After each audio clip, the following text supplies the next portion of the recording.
ஆண்டவராகிய இயேசு கிறிஸ்துவின் நாமத்தில் அன்பின் வாழ்த்துக்கள். அன்பானவர்களே, எப்படி இருக்கீங்க? நல்லா இருப்பீங்க நம்புறேன். நல்லா இருக்கணும். நன்றா இருப்பதற்காகவே இந்த வார்த்தைகள் உங்களுக்கு சொல்லப்படுகிறது. ஒவ்வொரு நாளும் நம்பிக்கை தரக்கூடிய வார்த்தைகளை மக்களுக்கு கொண்டு போகணும் அப்படின்றதான் எங்களுடைய விருப்பம். இந்த பதிவை நான் செய்யறதுக்கு முன்னாடி ஒரு அன்பு தேவப்பிள்ளையோடு நான் பேசினேன். அவர்கள் திண்டுக்கல் மாவட்டத்திலிருந்து என்னை அழைத்திருந்தார்கள். பிரதர், தினந்தோறும் உங்களுடைய மெசேஜ் கேட்குறேன் பிரதர், ரொம்ப புரியும்படி அழகா சொல்றீங்க என்று சொன்னார்கள். நான் உங்களுக்கு தெளிவுபடுத்த விரும்புகிறேன். ரொம்ப டெப்தா, ரொம்ப ஆழமான இறை சத்தியங்களை இந்த நிகழ்வில் நம்ம சொல்ல முடியாது.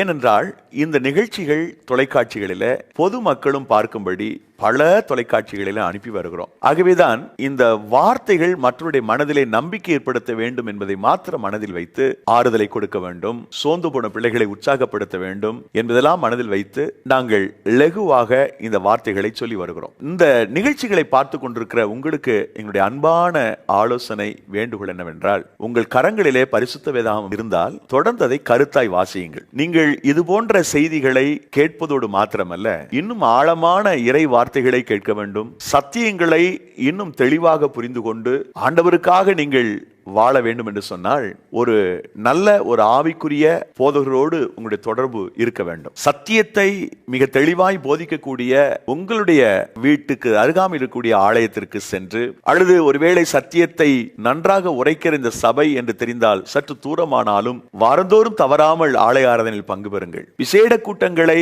போதகர் அறிவித்தால் அந்த கூட்டங்களிலே நீங்கள் பங்கெடுங்கள். நல்ல சத்தியங்களை ஆழமாய் நீங்கள் கேளுங்கள். ஆனால் நான் இந்த வாழ்வழிக்கும் வாக்குத்தத்தம் என்ற நிகழ்ச்சியில நான் மற்றவருடைய மனதிலே ஒரு நம்பிக்கை கொடுக்க வேண்டும் என்பதை மாத்திரம் நான் நினைவில் வைத்துக் கொண்டு ஆண்டவருடைய உதவியோடு கிட்டத்தட்ட கடந்த 2 ஆண்டுகளாக இந்த வார்த்தைகளை பேசி வருகிறேன். ஒவ்வொரு நாளும் ஒரு வாக்குத்தத்தத்தை நான் சிந்திக்கின்ற போது அந்த வார்த்தை முதலாவது எனக்கு ஒரு புது உற்சாகத்தையும் புதிய ஒரு பெலனையும் கொடுக்கின்றது. ஆகவே அந்த விதத்தில் இந்த வார்த்தையை கேட்டுக்கொண்டிருக்கிற என் அன்பு சகோதர சகோதரிகளே, உங்களுக்கும் இந்த நாள் வார்த்தை மிக பிரயோஜனமாய் இருக்கும் என்றே நம்புகிறேன். இந்த நாளிலே நான் கொடுக்க போகிற வாக்குத்தத்தம் என்பது புதிய ஏற்பாட்டிலிருந்து யாக்கோபு எழுதிய நிருபம் 1வது அத்தியாயம் 12வது வசனத்தின் ஒரு பகுதியை தான் உங்களோடு நான் பகிர்ந்து கொள்ள விரும்புகிறேன். யாக்கோபு 1ஆம் அதிகாரம் 12வது வசனத்தின் பிற்பகுதி. வாக்குத்தத்தம் பண்ணின ஜீவ கிரீடத்தை நீங்கள் பெறுவீர்கள். கடவுள் நமக்கு ஒரு வாக்குத்தத்தம் கொடுத்திருக்கிறார். நிறைய வாக்குத்தத்தங்கள், அவர் கொடுத்த வாக்குத்தத்தங்கள் நிறைய உண்டு. நித்திய ஜீவனை கொடுப்பேன் என்பதே மிகப்பெரிய வாக்குத்தத்தம். பல வாக்குறுதிகளை பல்வேறு சந்தர்ப்பங்களிலே நாம் அனுபவிப்பதற்கு தேவனாகிய கர்த்தர் முன்னுரைத்திருக்கிறார் தம்முடைய ஊழியர்கள் மூலமாக. இந்த இடத்திலே அவர் உன்னை வாக்கு பண்ணி இருக்கிறார். என்ன வாக்கு என்றால், ஜீவ கிரீடத்தை தருவேன் என்பது அவருடைய வாக்கு. ஜீவ கிரீடத்தை நமக்கு அருளுவாராம், ஜீவ கிரீடத்தை நமக்கு தருவாராம். எனது அன்பு சகோதர சகோதரிகளே, ஜீவ கிரீடத்தை ஆண்டவர் உங்களுக்கு கொடுப்பேன் என்று சொல்லுகிறார். ஜீவ கிரீடம் உங்களுக்கு கிடைக்கும் என்று சொல்லுகிறார். இயேசு கிறிஸ்து அநேக கிரீடங்களுக்கு சொந்தக்காரர். நீங்கள் வெளிப்படுத்தின விசேஷம் 19ஆம் அதிகாரம் 12வது வசனத்தில் பார்த்தீங்கன்னா, அவரிடத்தில் அநேக கிரீடங்கள் உண்டு என்று நாம் வேதத்தில் வாசிக்கின்றோம். அதோடு மாத்திரமல்ல, இயேசு கிறிஸ்துவினுடைய தூதர்களுக்கும் கூட கிரீடம் உண்டு என்று வெளிப்படுத்தின விசேஷம் 6வது அதிகாரம் 2வது வசனத்திலே நாம் வாசிக்க முடியும். கூடுதலாக 24 மூப்பர்களும் தங்களுடைய கிரீடங்களை எடுத்து சிங்காசனத்துக்கு வைத்தார்கள் என்று வெளிப்படுத்தின விசேஷம் 4:10 நாம் வாசிக்கின்றோம். இப்படி வெளிப்படுத்தின விசேஷத்துல அநேக கிரீடங்கள் ஆண்டவருக்கும் தூதருக்கும் 24 மூப்பர்களுக்கும் இருந்ததாக நாம் வாசிக்கிறோம். அன்பானவர்களே, அவருடைய மக்களை சும்மா விட்டுருவாரா? அவருடைய ஜனத்தை ஆண்டவர் சும்மா விட்டுருவாரா?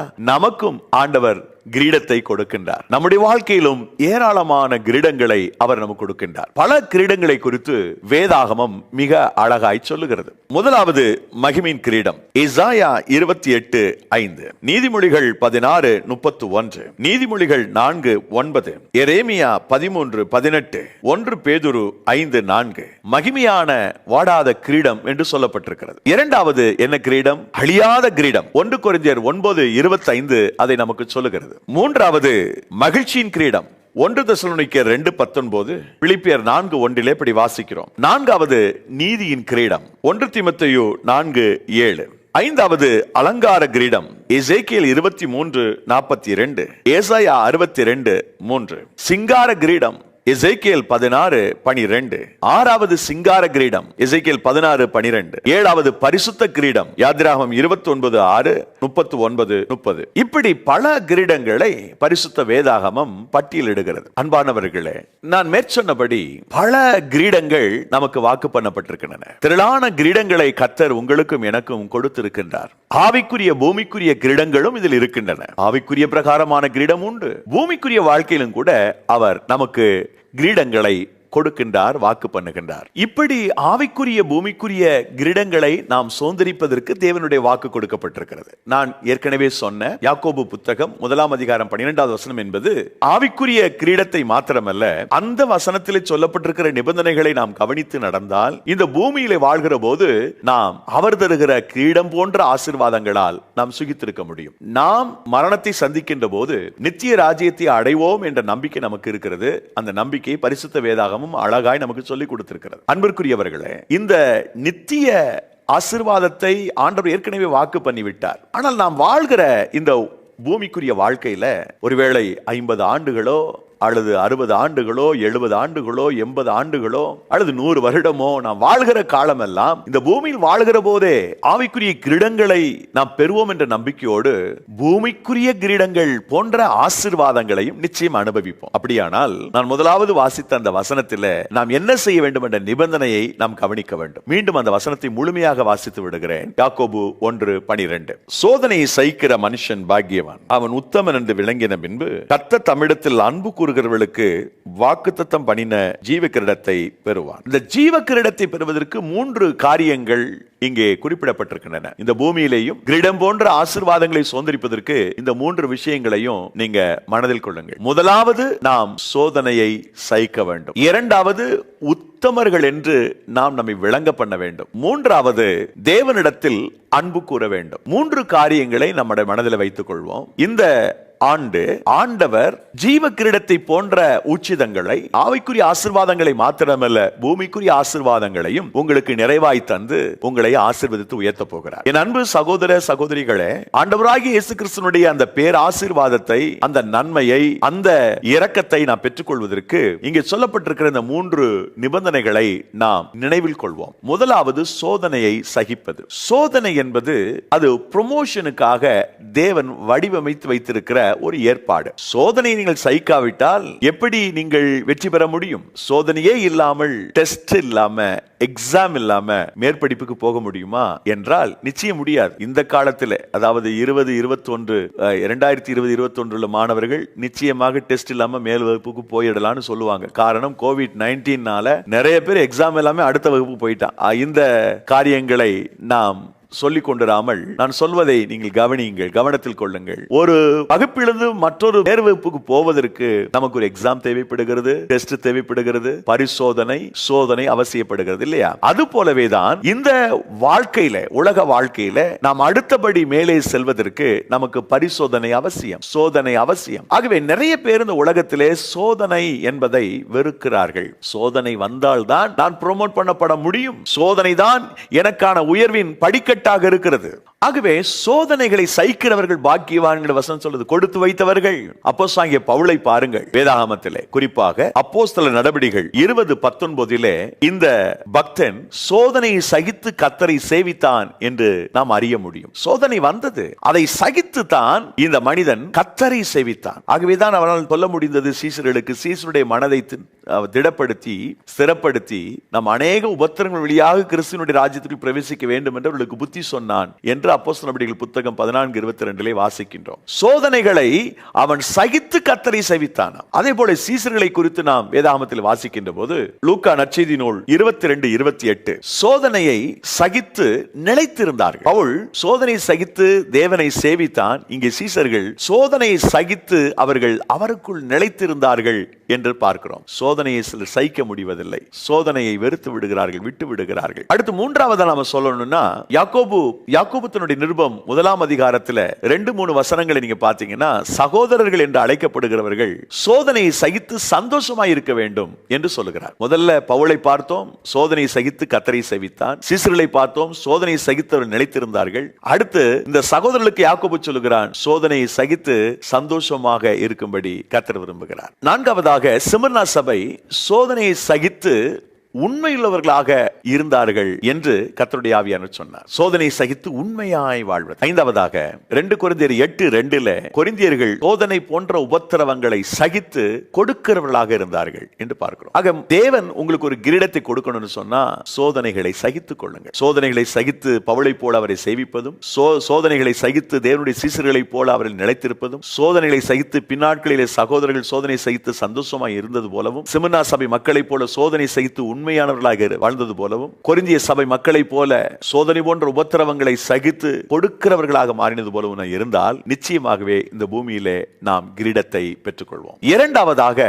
அதிலே நாம் பார்க்கின்ற நிபந்தனை என்னன்னு சொன்னா, உத்தமர்களாக நம்மை விளங்க பண்ணுவது. உத்தமர்களாக விளங்க பண்ணுவது எப்படி? நாம் உத்தமர் என்று விளங்கணுமே, என்ன செய்யணும் என்று கேட்டா, பிரசங்கி 7:8 சொல்லுகிறது, பொறுமையுள்ளவர்களாக இருப்பது. பல விஷயங்களிலே நமக்கு பொறுமை இல்லை. யார் உத்தமன் என்று யார் விளங்க பண்ண முடியும்? தன்னுடைய வாழ்க்கையில எல்லா சந்தர்ப்பங்களிலையும் எந்த மனிதன் ரொம்ப பொறுமையா இருக்கிறானோ, எந்த மனிதன் ரொம்ப அமைதியா சாத்வீகமா யோசிக்கிறானோ, அந்த மனிதன் தான் கிரீடத்தை உடையவனாக மாறுகிறான். அவன் தான் உத்தமன் என்று சொல்லுகிறது. உத்தமன் என்று விளங்க பண்ணுவது எப்படி? நாம் பொறுமையா இருப்பதனாலே நம்மை உத்தமன் என்று விளங்க பண்ணுகிறோம். அதனாலதான் கிரீடம் நமக்கு கிடைக்கிறது. 2வதாக நாம் பார்த்தா 2 கொரிந்தியர் 4:2 வாசிக்கிறது போல, சத்தியத்தை புரட்டாம தாங்கள் கற்றுக்கொண்ட சத்தியத்துல உறுதியாக வாழ்றாங்க பாருங்க, அவர்கள் உத்தமர்கள். உண்மையிலே உத்தமர் யாருன்னா, ட்ரூத்தை பிரட்டக்கூடாது, மாத்தி பேசக்கூடாது, உண்மைக்கு புறம்பா பேசக்கூடாது. அந்த உண்மையிலே சத்தியத்திலே யார் உறுதியா இருக்கிறார்களோ அவர்கள் உத்தமர்கள். அப்படி நிறைய பேர் பாக்குறோம்ல, சொன்னா சொல்ல தவற மாட்டாங்க. நீங்க யார் தேவனுடைய கூடாரத்தில் வாசம் பண்ணுவான், உத்தமனாய் நடந்து அப்படின்னு ஆரம்பிக்கிற அந்த சங்கீதம் 15 ஆணையிட்டதில் தனக்கு நஷ்டம் வந்தாலும் தவறாது இருக்கிறான் என்று அந்த சங்கீதக்காரன் பாடுறான். உத்தமனாய் நடந்து அப்படின்னு ஆரம்பிச்சு அதுல ஒரு பாட்டு என்னன்னா, ஆணையிட்டதில் தனக்கு நஷ்டம் வந்தாலும் தவறாம இருப்பான். சொன்னான்னா சொன்னபடி இருப்பான், வார்த்தை புரட்ட மாட்டான்,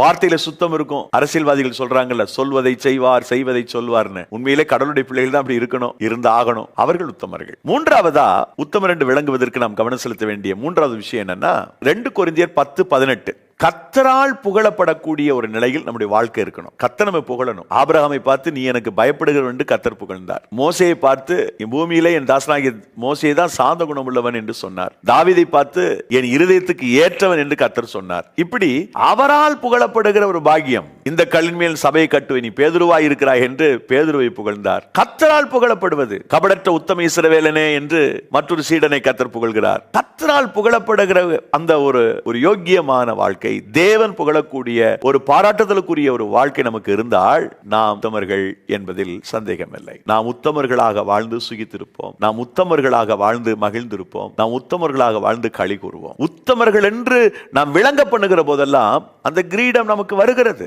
அந்த ஆசீர்வாதம் நமக்கு வருகிறது. நாம் எண்ணி பார்க்காத, நினைத்து பார்த்தால் அந்த மேன்மையை கர்த்தர் நமக்கு கொடுக்கின்றார். 4வதாக பிலிப்பியர் 2:22 படி கர்த்தருடைய பணியை, ஆண்டவருடைய ஊழியத்தை நாம் செய்யறதுக்கு நாம் எப்போது தயாரா இருந்தா நாம் உத்தமர்கள். எனக்கு கிடைக்கிற சந்தர்ப்பம், எனக்கு கிடைக்கிற வாய்ப்பை பயன்படுத்தி ஆண்டவருக்கு நான் ஊழியத்தை செய்யும் போது, அவருடைய பணியினை செய்கிற போது நான் உத்தமன் என்று அறியப்படுகிறேன். 5வதாக 1 தெசலோனிக்கேயர் 2:4 சொல்லப்பட்டிருக்கிறபடி கர்த்தருக்கு பிரியமுண்டாக இருக்கிற ஒரு வாழ்க்கை, அவருக்கு பிரியமான ஒரு வாழ்க்கை. கர்த்தருக்கு எதெல்லாம் பிரியம்னு எனக்கு தெரியணும். கர்த்தருக்கு பிரியமான ஒரு வாழ்க்கை வாழக்கூடிய ஒருவனாக இருந்தால் நான் உத்தமன் என்று என்னை விளங்க பண்ணுவேன். இப்போ கிரீடத்தை பெற்றுக் கொள்வதற்கு முதலாவது சோதனையை சகிக்க வேண்டும், 2வது உத்தமர் என்று விளங்க பண்ண வேண்டும். நான் உத்தமனாக இருக்கிறேனா என்பதை நான் விளங்க பண்ணுவதற்குரியவனாக இருக்க வேண்டும். எந்த நிலையில அன்பிற்குரியவர்கள் இருக்கிறீர்கள்? நாம் உத்தமமானவர்களாக இருப்பதற்கு ஆண்டவர் நமக்கு தயவு செய்வார். 3வதாக நாம் கடைபிடிக்க வேண்டிய நிபந்தனை என்னன்னா, அவரிடத்தில் அன்பு கூறுவது. தேவனிடத்தில் நாம் வைக்கிற அன்பு, நாம் எந்த அளவிற்கு ஆண்டவரை நேசிக்கிறோம் என்பதை கர்த்தர் பார்க்கிறார். என கேட்டா, தேவனிடத்தில் அன்பு கூறுகிற ஒவ்வொரு மனுஷனுக்கும் ஒரு உயர்வு இருக்குது. அதுதான் சங்கீதக்காரன் தாவீது சொல்லுகிறான் 18ஆம் சங்கீதம் 1 வசனத்தில், என் தேவனாகிய கர்த்தாவே நான் உம்மில் அன்பு கூறுவேன் என்று சொல்லுகிறார். தேவனாகிய கர்த்தர் மேல் நாம் அன்பு வைக்கிற போது, அன்பு கூறுகிற போது நம்முடைய வாழ்க்கை மாற்றம் பெறுகிறது. நம்முடைய வாழ்க்கையில ஒரு மிகப்பெரிய ஒரு ஆசீர்வாதத்தை கர்த்தர் கொடுக்கின்றார். இந்த யாக்கோபு புத்தகம் 1 அதிகாரம் 12வது வசனத்துடைய இறுதியில பார்க்கிறோம், யாரெல்லாம் அவரிடத்தில் அன்பு கூறுகிறார்களோ அவர்களுக்கு இந்த ஜீவ கிரீடம் கிடைக்கும். 1 யோவான் 5:3 படி முதலாவது நம்ம கவனிக்க வேண்டிய விஷயம் என்னன்னா, தேவனுடைய கற்பனைகளை கட்டளைகளை நாம் கை கொள்ளுகிற போதெல்லாம் நாம் அவரிடத்தில் அன்பு கூறுவதற்கு இணையான ஒன்று. அது யாரெல்லாம் தேவனுடைய கற்பனையில கட்டளையில நீங்க பிரியம் கொண்டு அதை பிராக்டிஸ் பண்றதுக்கு உங்களை அர்ப்பணிக்கிறீங்களோ அதுதான் நீங்க தேவன் மேல் வைக்கக்கூடிய அன்பிற்கான அடையாளம். நான் அன்பு கூறுகிறேன், அன்பு கூறுகிறேன், பாட்டெல்லாம் நல்லா பாடுறோம், மகிழ்ச்சி தான். அன்பு கூறுங்கள், ஆண்டவரை நேசிங்க. ஆனா அதனுடைய பொருள் என்ன? நம்ம என்ன செய்யணும்னு கேட்டா, தேவனுடைய கற்பனை, தேவனுடைய கட்டளைகளை நான் கடைபிடித்து நடக்கும் போதுதான் நான் கர்த்தரிடத்தில் அன்பு கூறுவதற்கு சரியான ஒரு அடையாளமாக இருக்கிறது. கர்த்தருடைய கட்டளை கீழ்ப்படிந்து நடக்கிறோமா? கற்பனைகளின்படி வாழ்கிறோமா? Think about it. இரண்டாவது, பிறப்பிக்கப்பட்ட மற்ற சகோதரர்கள், தேவனால் பிறப்பிக்கப்பட்ட மற்ற சகோதரிடத்தில் நீங்கள் அன்பு கூறும் போதெல்லாம் தேவனாகிய கர்த்தரிடத்தில் அன்பு கூறுகிறீர்கள் என்பதற்கு அது சமமாக இருக்கிறது. 1 யோவான் 5:1, 1 யோவான் 4:20-21 இந்த வசனங்களிலே நாம் அவரால் படைக்கப்பட்ட மக்களிடத்தில் அன்பு வைத்தால் நாம் அவரை நேசிக்கிறோம், அவரிடத்தில் அன்பு கூறுகிறோம் என்பது பொருள். நாம் நேசிக்கிறோமா? மனிதரிடத்தில் அன்பா இருக்கிறோமா? இல்ல சிலர் பார்த்தாவே நமக்கு கசப்பும் வைராக்கியம் வருதா? சிலர் சொல்றாங்களா, மனசு பத்திக்கிட்டு எரியுதுங்க அந்த ஆளை நினைச்சா, அவனை நினைச்சாவே டென்ஷன் ஆயிடுறேன்னு சொல்றாங்கல்ல. அப்படி இல்லாம எல்லாரையும் நேசித்து எல்லா இடத்துல அன்பு வைத்து நாம் பயணம் செய்ய முடிகிறதா? முதலாவது கர்த்தருடைய கட்டளை கற்பனையை நீங்க கடைபிடிச்சு நடந்தீங்கன்னா அது தேவனிடத்தில் நீங்கள் அனுபவிப்பதற்கு சமம். இரண்டாவது, அவரால் படைக்கப்பட்டவர்களை நேசித்து வாழக்கூடியவர்களாக இருந்தா நீங்கள் அவரிடத்தில் அன்பு வைப்பதற்கு சமம். மூன்றாவது, சங்கீதம் 97:10 தீமை விட்டு விலகணும் இருக்கு. நீங்கள் கர்த்தரிடத்தில் அன்பு கூறுவர்களாக இருந்தால் கட்டாயம் தீமையா தெரியதெல்லாம் விட்டுட்டு விலகணும். உங்க மனசுக்கு எது தீமையா தெரியுது, எதை தீமையை நினைக்கிறீங்க, தயவு செய்து நீங்க அதை அவாய்ட் பண்ணுங்க. நீங்க அன்பு கூறுவது உண்மையானால் தீமை வெறுக்கிறவளாய் இருப்பதுதான் நியாயமானது. தீமை வெறுக்காம நான் ஆண்டவரை நேசிக்கிறேன், அவரிடத்தில் அன்பா கூறுகிறேன் என்று ஒருத்தரும் சொல்ல முடியாது, சொல்லவும் கூடாது. இப்போ மூன்றாவது, தீமை வெறுத்து விடுகிற ஒரு நல்ல தன்மை. நான்காவது, நம்முடைய ஆத்மாவை குறித்து எச்சரிக்கையோடு இருப்பது தேவனிடத்தில் நான் வைக்கிற அன்பிற்கான அடையாளம். யோசுவா புஸ்தகம் 23:11 அதற்கான குறிப்பை பார்க்கிறோம். 23:11 யோசுவா. தேவனிடத்தில் அன்பு வைப்பதற்கான அடையாளம் என்ன? நான் ஆண்டவருடைய சமூகத்தில் கர்த்தருடைய இடத்துல நான் என்னுடைய ஆத்துமாவை ஜாக்கிரதையாய் வைத்துக் கொள்வது, ஜாக்கிரதையோடு நிறுத்திக் கொள்வது. என்னுடைய ஆத்துமாவை ஜாக்கிரதையோடு வைத்துக் கொள்கிறேனா என்பது மிக முக்கியம். இறுதியாக, கர்த்தருக்காக நான் எதையாகிலும் இழக்க நினைத்தேன் என்றால், கர்த்தருக்காக ஏதாகிலும் தியாகம் செய்ய வேண்டும் என்று நினைக்கிறேன் என்று சொன்னால் அது நான் ஆண்டவரை நேசிப்பதற்கும் இடத்தில் அன்பு கூறுவதற்கு சமம். ஒரு பெண்மணி விலையேறப்பட்ட அந்த நளதம் என்கிற தைலத்தை அவள் உடைத்து தியாகம் செய்து தேவனுடைய பாதத்திலே தன்னுடைய கண்ணீரை சிந்தி தன் தலைமீறினால் துடைத்து அன்பை வெளிப்படுத்தினாள். அவள் அன்பு கூறுவதற்கான அடையாளம் என்ன? தன்னுடைய வாழ்க்கையில் மிக முக்கியமான அந்த தைலத்தை, நளதம் என்னும் தைலத்தை அவள் சிந்துவதற்கு இடம் கொடுத்தது. தியாகம் செய்தாள், தன்னை அர்ப்பணம் செய்தாள். ஆகவேதான் அவள் என்னிடத்தில் மிகுந்த அன்பு கூர்ந்தாளே என்று ஆண்டவர் சொன்னார். லூக்கா நற்செய்தி நூல் 7வது அதிகாரம் 47 தொடக்கம் வாசித்தீர்களே. ஆனால் அவள் மிகுந்த அன்பு கூர்ந்தாள். என்ன செய்து விட்டாள்? தன்னுடைய வாழ்க்கையில் முக்கிய பங்கா இருக்கக்கூடிய நளதத்தை, தைலத்தை அவள் உடைத்தாள், ஓட்டினாள். தன்னையே தியாகம் செய்ததற்கு அடையாளம் அது. ஆகவே இப்படி செய்கிற மக்கள் அனைவருமே தேவனிடத்திலே நாம் அன்பு கூறுகிறோம். முதலாவது, சோதனை சகிக்க வேண்டும். இரண்டாவது, உத்தமர் என்று விளங்கப்படணும். மூன்றாவது, தேவனிடத்தில் அன்பு கூறணும். இதை நாம் செய்தால் கர்த்தர் ஜீவ கிரீடத்தை போன்ற இந்த பூமிக்குரிய ஆசீர்வாதத்தையும் நமக்கு தருவார். நித்தியத்தில் நமக்கு ஜீவ கிரீடம் இருக்கிறது, அதுல மாற்று கருத்து இல்லை. அந்த நித்தியத்திலே நாம் பெறக்கூடிய ஜீவ கிரீடத்தை போல பூமியிலேயும் நாம் ஜீவ கிரீடத்தை பெறுவதற்கு, பூமியிலேயும் கிரீடம் போன்ற உச்சிதங்களை அனுபவிப்பதற்கு கர்த்தர் நமக்கு உதவி செய்வார். அன்பானவர்களே, ஆண்டவராகிய இயேசு கிறிஸ்துவனுடைய கிரீடம் போன்ற ஆசீர்வாதங்களை இந்த பூமியிலேயே நீங்கள் அனுபவிக்க முடியும். அதற்கு என்ன செய்வது? ரொம்ப சிம்பிள். நீங்கள் சோதனையை சகித்துக் கொள்ளுங்கள், முறுமுறுக்காதிருங்கள், உங்களை உத்தமர் என்று விளங்க பண்ணுங்கள். மூன்றாவதாக, அவரிடத்தில் எவ்வளவு அன்பு வைக்க முடியுமோ அந்த அளவுக்கு அன்பு வையுங்கள். ஜீவ கிரீடத்தை போன்ற இந்த பூமிக்குரிய ஆசீர்வாதத்தையும் நீங்கள் அனுபவிப்பீர்கள். ஜீவ கிரீடமாம் நித்திய ஆசீர்வாதத்தை பெற்றுக் கொள்வீர்கள். ஜெபம் செய்வோம். நேசிக்கிற எங்கள் பரலோக தந்தையே, இந்த அருமையான ஆசீர்வதிக்கப்பட்ட இனிய தருணத்திற்காக நன்றி. உம்முடைய பொற்பாதம் பணிந்து வேண்டுகிறோம் அப்பா. இந்த நாளில் இந்த வார்த்தைகளை கேட்டுக்கொண்டிருக்கிற, பார்த்துக் கொண்டிருக்கிற அன்பு சகோதர சகோதரிகள் ஒவ்வொருவரையும் ஏசப்பா நீங்க ஆசீர்வதிங்க. உம்முடைய பிரசன்னத்தினால் உம்முடைய பிள்ளைகளை நிரப்பும்படி ஜெபிக்கிறோம் ஆண்டவரே. ஆம், எல்லாவற்றையும் இழந்த நிலையில் இருக்கலாம். கர்த்தர் சொல்லுகிறீர், ஜீவ கிரீடத்தை தருவேன் என்று சொன்னவர் எங்களுடைய வாழ்க்கை நித்திய வாழ்க்கையில் அந்த ஜீவ கிரீடத்தை தருவது போல இந்த பூமியிலே வாழும்போது ஆண்டவரே நாங்கள் கிரீடம் போன்ற ஆசீர்வாதங்களை அனுபவிக்கட்டும் அப்பா. அதற்காக நாங்கள் சோதனைகளை சகிக்கவும், எங்களை உத்தமர் என்று விளங்க பண்ணவும், உம்மிடத்தில் அன்பு கூறவும் எங்களுக்கு நல்ல இதயத்தை கொடுங்க. ஆசீர்வதிங்க. இயேசு கிறிஸ்துவின் நாமத்தில் ஜெபிக்கிறோம் நல்ல பிதாவே.